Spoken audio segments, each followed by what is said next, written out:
On passe au Conseil économique et social, qui s'appelle à présent le Conseil économique, social et environnemental. C'est la troisième assemblée de la Principauté, après le Conseil national et le Conseil communal. C'est une assemblée consultative qui regroupe des acteurs économiques et sociaux du pays. Nous sommes ce soir avec la présidente de cette institution, que l'on appelle le CESE, Caroline Roguignon. Bonsoir. Bonsoir. Présentez-nous en quelques mots le Conseil économique, social et environnemental. Quelles sont ses missions ? Alors, le Conseil économique, social et environnemental est une assemblée consultative qui regroupe 36 membres qui sont répartis en 3 collèges. Il y a le collège salarial, le collège des employeurs et le collège gouvernemental. Donc 12 membres dans chaque section. Et le fait d'avoir tous ces membres entraîne une diversité d'opinions et un partage de points de vue qui nous permet de conseiller au mieux le gouvernement. C'est une assemblée qui est un lieu de dialogue, en fait, qui permet à toutes les voix de la société civile d'être représentées. On initie des réflexions, on émet des vœux, donc que nos différentes sections ou membres souhaitent voir étudier. On donne des avis au gouvernement qui peut nous saisir, ou au Conseil national qui peuvent nous saisir sur différents projets de loi ou textes réglementaires. Donc on a un avis consultatif grâce à cette opinion variée. Et vous avez décidé depuis 2007 de faire participer la jeunesse au sein du CESE. Expliquez-nous le principe.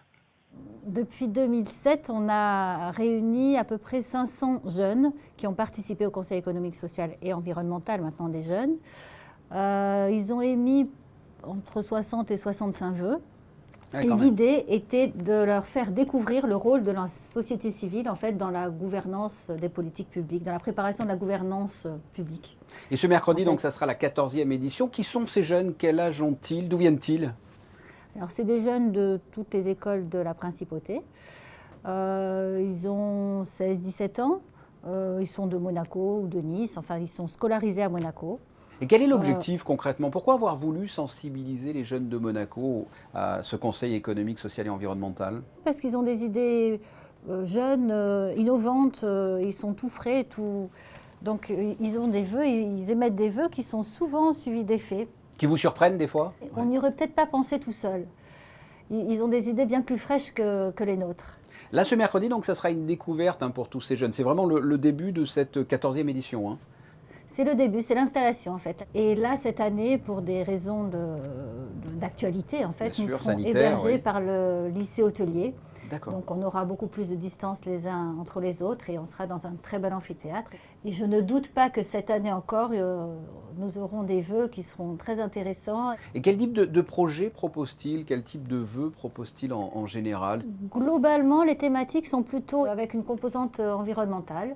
L'un des vœux que tout le monde connaît bien, c'était le jardin sensoriel thérapeutique au centre Régnier 3, donc qui a été suivi des faits. Oui, c'est ça, ce sont des projets qui aboutissent. Hein. Ils ont fait avancer la société monégasque, qui nous donne des idées, comme je vous le disais, bien fraîches. Il y avait par exemple, qui aurait dû être tenté au printemps, et puis je crois que l'actualité sanitaire nous l'a empêché, mais des tests qui devaient être faits de transport maritime entre Nice et Monaco. Dans les projets, donc qui seront peut-être renouvelés, enfin effectués plus tard. Voilà, donc des jeunes effectivement qui s'impliquent dans la société, dans la vie de la Principauté. Caroline Roguignon, merci. Merci.